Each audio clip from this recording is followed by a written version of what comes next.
ठाणे महापालिकेनं आगामी जनगणना प्रक्रियेच्या अनुषंगानं व्यापक तयारी सुरू करण्यात आली आहे.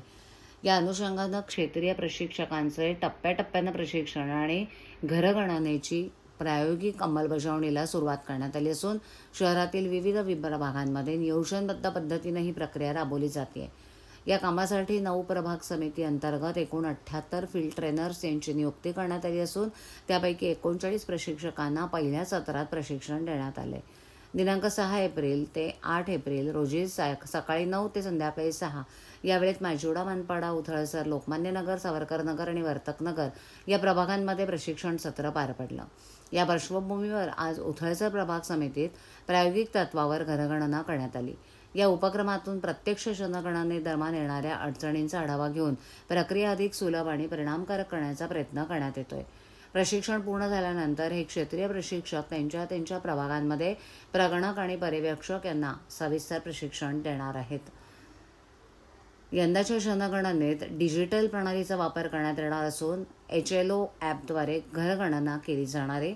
या ॲपमध्ये नागरिकांच्या घरासंदर्भातील सुमारे एकूण 33 प्रश्नांची नोंद केली जाईल. शिवाय नागरिकांच्या सोयीसाठी 1 ते 15 मे या कालावधीत स्वयं जनगणना करण्याची सुविधा उपलब्ध करून देण्यात आली आहे. स्वयं जनगणनेनंतर पुढील टप्प्यात 16 मेपासून प्रत्यक्ष जनगणना प्रक्रिया सुरू होणार आहे. एकूणच ठाणे महापालिकेकडून जनगणना प्रक्रिया अधिक पारदर्शक, अचूक आणि तंत्रज्ञान आधारित करण्यासाठी ठोस पावलं उचलली जात असून नागरिकांच्या सक्रिय सहभागातून ही मोहीम यशस्वी होईल असा दावा ठाणे महापालिकेच्या जनगणना विभागाचे सहाय्यक आयुक्त तथा नोडल अधिकारी सचिन बोरसे यांनी केली आहे.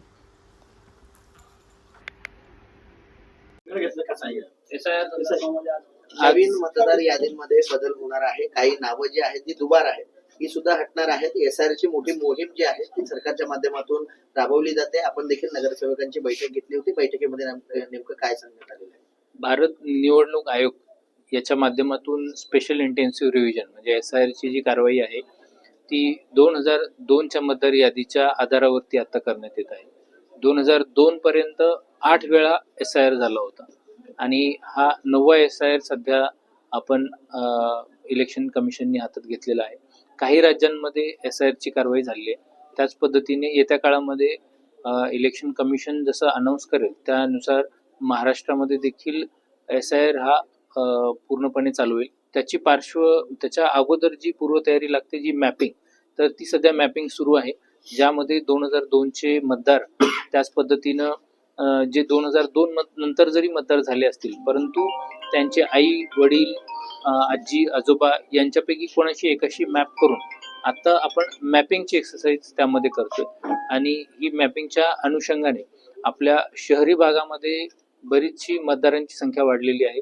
2002 मध्ये ठाणे जिल्ह्यामध्ये, आताचा जर पालघर जिल्हा वजा केला तर जो आताचा ठाणे जिल्हा आपला आहे तर त्याच्यामध्ये 39 लाख मतदार होते आणि आज रोजी या 39 लाख मतदारांमध्ये वाढ होऊन साधारणतः 75 ते 76 लक्षापर्यंत हे मतदार आपल्याकडे ठाणे जिल्ह्यामध्ये होत आहेत. तर ही वाढ बघता आणि शहरी भाग बघता SIRचं काम चांगल्या पद्धतीनं व्हावं यासाठी सर्व पक्षीय नगरसेवक नगरसेविका इथे आज उपस्थित होते. सन्माननीय महापौर, उपमहापौर, त्याच पद्धतीने सर्व पदाधिकारी महापालिकेचे इथे आज बैठकीला उपस्थित होते. सर्व महापालिकेचे अधिकारी जे सहाय्यक मतदार नोंदणी अधिकारी म्हणून काम करतायत, मतदार नोंदणी अधिकारी, काही BLO सुपरवायझर, BLO यांनाही इथं आज बोलवण्यात आलं होतं.